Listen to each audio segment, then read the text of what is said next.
Tadi sudah kita dengar, Jokowi dinilai sudah terang-terangan menunjukkan kedijayaannya untuk mengondisikan Pilpres 2024 demi kemenangan dirinya sehingga disebut siap melakukan kegilaan apapun untuk itu. Alarm disebut sudah menyala, tanda-tanda darurat dan demokrasi sudah di depan mata serta tak boleh disepelekan. Sebab rakyat dinilai menghadapi rezim yang lebih buruk dari Orde Baru. Bahkan terlontar pernyataan pemerintahan Presiden Jokowi sebagai rezim yang tak terpikir untuk meletakkan kekuasaan. Hal itu dinyatakan bukan pernyataan hiperbola, pasalnya kenyataan politik dalam istana dianggap jauh lebih brutal dari yang tampak.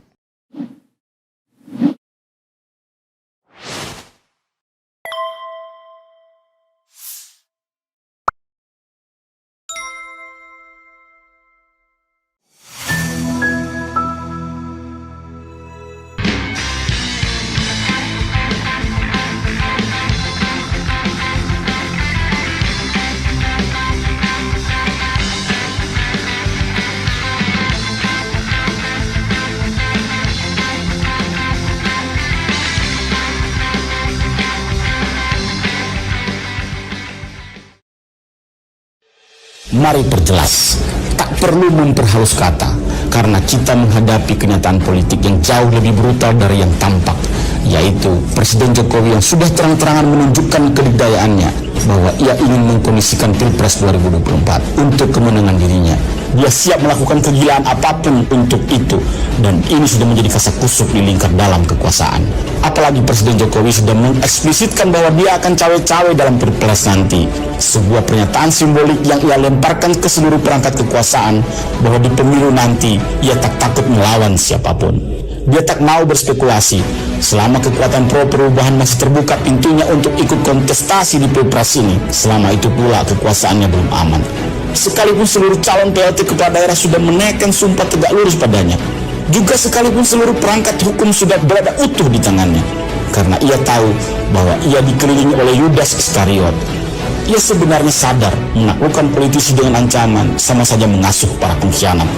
Apalagi ia tengah bertikai dengan pemilik partainya sendiri, pertikaian yang berkelindan antara politik dan harga diri. Ia kini adalah Ken Arok yang sedang mengasah dendam untuk menusuk Tunggul Ametung sang majikan. Tak ada pilihan lain, dia harus menguasai seluruh partai. Semua partai koalisi harus sujud di kakinya. Termasuk kini dia sedang mengatur agenda untuk merampas Partai Demokrat demi menutup pintu bagi lawan-lawan politiknya. Tentu para brutus istana itu terus menjilat dirinya bahwa situasi akan tetap aman terkendali atas apapun yang dilakukan oleh Presiden, karena mereka sudah menaklukkan semua kekuatan.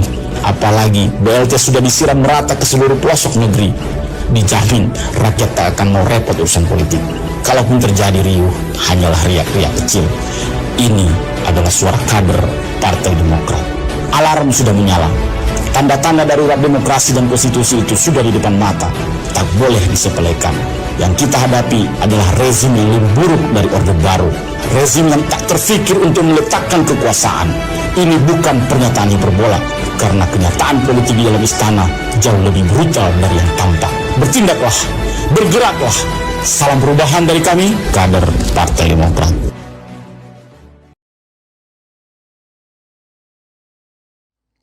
Assalamualaikum warahmatullahi wabarakatuh. Sobat RH sekalian, jumpa lagi kita di channel yang keren ini. Keren cadas. Sobat semuanya, tadi adalah suara kader Partai Demokrat. Tidak dijelaskan siapa dan kapan video ini dibuat, tapi yang jelas ini beredar di mana-mana, ancur-ancuran dan menunjukkan bahwa Demokrat siap untuk berperang dengan kekuasaan dalam tanda kutip, perang tanding kekuasaan dalam politik, tapi mudah-mudahan berperang untuk mencegah agar presiden tidak terlalu jauh mencampuri urusan Pilpres 2024 dan kembali ke jalan yang lurus sebagai Presiden Republik Indonesia, bukan presiden relawan, apalagi presiden capres tertentu ya. Jadi sudah terlalu jauh Presiden Jokowi menampilkan diri bukan sebagai Presiden Republik Indonesia tapi presiden yang partisan. Padahal sumpah presidennya ya tentu menjalankan segala undang-undang atau sebelumnya undang-undang dasar. Di Undang-Undang Dasar itu he is the President of Republic of Indonesia, bukan the President of a certain group in society, ya. Dan ini diangkat oleh inilah.com. Tadi kita sudah dengarkan. Coba kita bacakan apa isinya. Oke. Demokrat tabu genderang perang lawan Presiden Jokowi.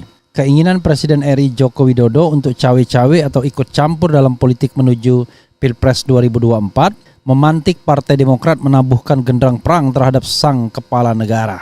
Hal itu terlihat dalam sebuah video yang viral di jagat maya. Video dengan latar nama Jiwa Demokrat lengkap dengan lambang Partai Demokrat berisi narasi yang mengisyaratkan partai pimpinan AHY bertekad melawan keinginan Presiden Jokowi. Artinya melawan untuk menegakkan rule of law, menegakkan aturan ya, bukan melawan untuk melanggar aturan. Berdasarkan video dengan durasi kurang lebih 2 menit itu, tadi sudah kita dengar, Jokowi dinilai sudah terang-terangan menunjukkan kejayaannya untuk mengondisikan Pilpres 2024 demi kemenangan dirinya sehingga disebut siap melakukan kegilaan apapun untuk itu.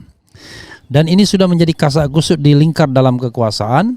Apalagi Presiden Jokowi sudah mengeksplisitkan bahwa dia akan cawe-cawe dalam Pilpres nanti. Demikian salah satu narasi dalam video berjudul Main Ancur-Ancuran tersebut.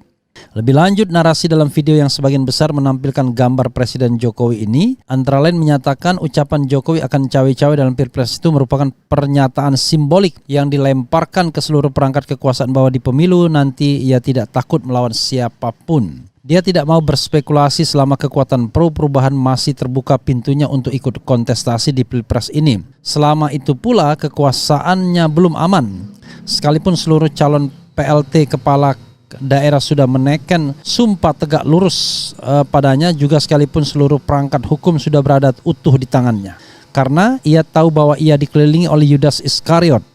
Yudas Iskariot itu yang mengkhianati Yesus atau Nabi Isa ya. Ia sebenarnya sadar menaklukkan politisi dengan ancaman sama saja mengasuh para pengkhianat. Lanjut narasi dalam video. Selanjutnya narasi di video itu juga menyinggung hubungan Jokowi dengan Megawati Soekarno Putri selaku Ketua Umum PDI Perjuangan.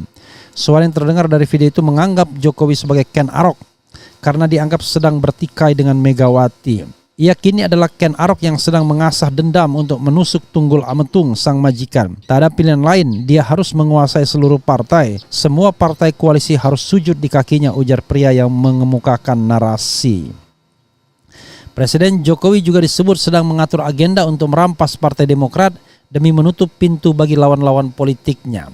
Tentu para brutus istana itu terus menjilat dirinya bahwa situasi akan aman terkendali atas apapun yang dilakukan presiden karena mereka sudah menaklukkan semua kekuatan. Apalagi BLT sudah disiram merata ke seluruh pelosok negeri, dijamin rakyat tak akan mau repot urusan politik. Kalaupun terjadi riuh hanyalah riak-riak kecil, sambung narasi itu lagi. Pria yang melontarkan narasi lalu menyebut hal itu merupakan suara kader Partai Demokrat. Alarm disebut sudah menyala, tanda-tanda darurat dan demokrasi sudah di depan mata serta tak boleh disepelekan. Sebab rakyat dinilai menghadapi rezim yang lebih buruk dari Orde Baru. Bahkan terlontar pernyataan pemerintahan Presiden Jokowi sebagai rezim yang tak terpikir untuk meletakkan kekuasaan. Hal itu dinyatakan bukan pernyataan hiperbola. Pasalnya, kenyataan politik dalam istana dianggap jauh lebih brutal dari yang tampak. Bertindaklah, bergeraklah, salam perubahan dari kami, kader Partai Demokrat. Demikian akhir narasi dalam video.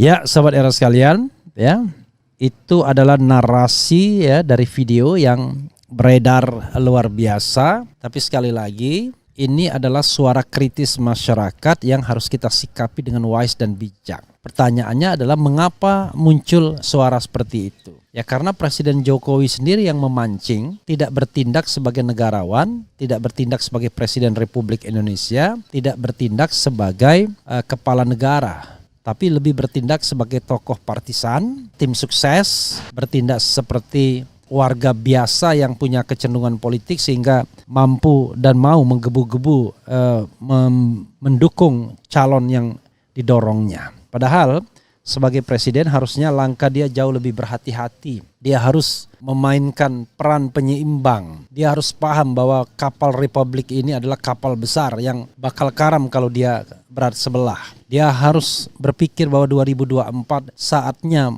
meletakkan fondasi bagi demokrasi yang lebih baik. Saatnya mewujudkan pilpres dan pemilu yang jujur dan adil untuk pertama kalinya, walaupun dia muncul dari pemilu-pemilu yang penuh dengan kekurangan dan kecurangan. Sehingga kalau dia lakukan hal-hal yang baik tersebut, maka dia akan dikenang sebagai bapak demokrasi yang meletakkan sendi-sendi berdemokrasi secara lebih baik. Tapi rupanya Presiden Jokowi sepertinya so far sampai saat ini, mudah-mudahan benar-benar bisa berubah menjelang pemilu.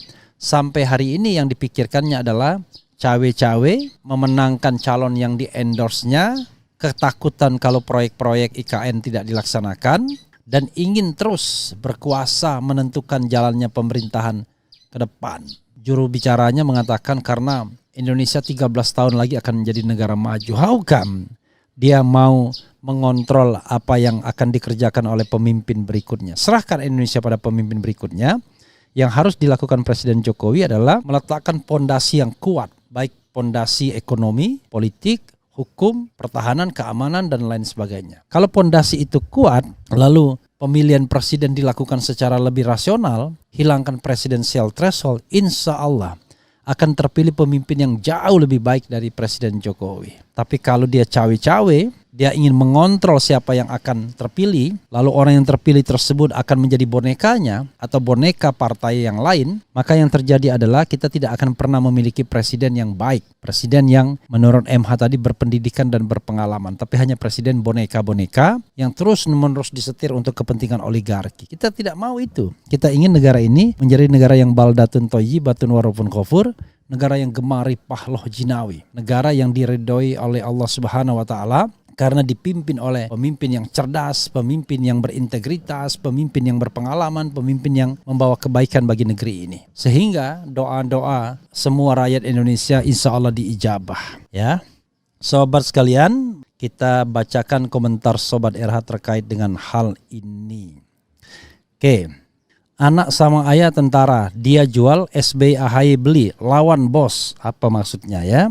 Kita tidak bicara tentang perang, tapi kita bicara bagaimana menegakkan kebenaran dan prinsip dan demokrasi, konstitusi, pemberantasan korupsi, apalagi hak asasi manusia yang harus dilindungi dan ditegakkan dari pelanggaran-pelanggaran. Itu adalah pesan-pesan yang harus sebenarnya kita perjuangkan. Dan sekali lagi saya mengatakan Jokowi gagal justru di poin itu, termasuk poin ekonomi seperti yang pernah dikatakan oleh Antoni Budiawan, gagal juga. Utang luar negeri kita menurut Muhammad Misbahun, salah seorang anggota DPR, itu sudah mencapai 20.750 triliun, setara dengan kurang lebih GDP kita. Jadi 100% GDP kita sudah. Jadi utang pemerintah ya 8.000 triliun, utang BUMN 8.500 triliun, kemudian utang atas jaminan hari tua TNI, kemudian Polri dan ASN itu kira-kira 4.500 triliun. Maka menurut Misbahun ya utang kita ya kira-kira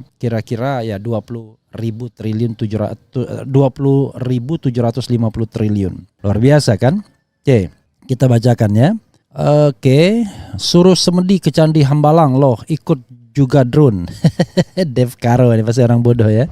Johan Ken orang bodoh juga. Tenggelamkan oposisi kadrun, cuman bikin rusak negeri ya. Yang bikin rusak negeri itu pemerintah yang tidak amanah, bukan oposisi. Oposisi itu pengingat. Jadi kalau misalnya pemerintah marah dengan suara kritis masyarakat, alamat demokrasi kita rusak. Kalau pemerintah tidak mau mendengarkan suara-suara kritis masyarakat, alamat negara kita rusak. Kalau dia hanya mau mendengarkan orang-orang yang sejalan dengannya, alamat negeri kita rusak. And then you name it. Sebenarnya apa prestasi pemerintahan negara ini yang patut kita banggakan? Paling bicara pembangunan infrastruktur. But the question is, apakah pembangunan infrastruktur itu sudah membawa kemakmuran dan keadilan? Kan ujungnya di situ. Kalau belum ya akui belum. Jadi kalau belum ya berarti Presiden Jokowi memulai untuk menegakkan kemakmuran dan kesejahteraan tersebut. Tapi jangan lupa membangun infrastruktur itu dengan utang luar negeri yang gila-gilaan juga. Utang gila-gilaan. Jadi kita harus balance ya. Saya tidak keberatan untuk mengatakan presiden ini berhasil. Tapi tolong juga kita lihat. Contoh misalnya IMF mengapresiasi Presiden Jokowi karena dianggap pertumbuhan ekonominya itu di atas rata-rata negara lain. Oke, kita akui itu sebagai sesuatu yang baik. Walaupun kadang-kadang orang ngomong tuh basa-basi kan ketika kita berdiplomasi. Tapi dibandingkan pertumbuhan era Presiden SBY itu 2 poin lebih baik dibandingkan era pertumbuhan di Presiden Jokowi. Rata-rata pertumbuhan Jokowi kalau tidak salah 4% apa 6% ya. Sementara Jokowi SBY 6% atau 8%, 4% kalau tidak 4% dan 6%. Nah, nanti dicek lagi ya. Nah, itu sendiri kan menunjukkan sebuah indikator. Kalau misalnya pembangunan jalan tol yang lebih panjang, ya kita akui itu sebagai sebuah keberhasilan. Tapi sekali lagi, bahwa satu proyek infrastruktur itu bukan tidak berkaitan dengan hal-hal lainnya, seperti misalnya bagaimana dibangun dari utang, bagaimana pengembaliannya, ya, bagaimana ROI-nya, return on investment-nya dan lain sebagainya. Jadi jangan kita berpikir bahwa membangun itu sendiri achievement. Sama seperti kita misalnya, kita bisa menjaminkan rumah kita. Kalau saya mau terlihat berhasil, saya jaminkan rumah ini, lalu saya beli mobil mewah. Maka saya pulang kampung dan orang lain akan melihat kita sebagai orang yang berhasil. Tapi ternyata mobil mewah itu dibiayai dari utang. Dan saya tidak memiliki kemampuan yang baik untuk mengembalikan atau membayar atau mencicil utang tersebut. Kan gawat jadinya ya. Oke, itu yang harus kita pahami. Kemudian maju jenderal pantang takut lawan rakyat bersama AHY. Bagaimana cara menghentikan cawe-cawe Pilpres Bang? Apakah harus mengemis kepada TNI untuk menghancurkan Jokowi? Atau minta tolong pasukan asing yang ada di belakang KKB untuk membom istana? Wow, ya janganlah. Tapi ingat, dengan peringatan Pangdam Siliwangi, Kunto Aribowo atau Aribowo ya, putra Presiden Trisno, wakil presiden ya, jangan sampai kemudian TNI terpaksa maju satu langkah untuk memastikan pemilu itu tidak curang. Jadi cawe-cawe itu berkonotasi dengan kecurangan. Kata Rocky Gerung, ya cawe-cawe itu artinya main keras dan main curang. Tidak netral itu tidak bisa dikatakan Anda tidak netral demi pemilu yang jujur dan adil. How come?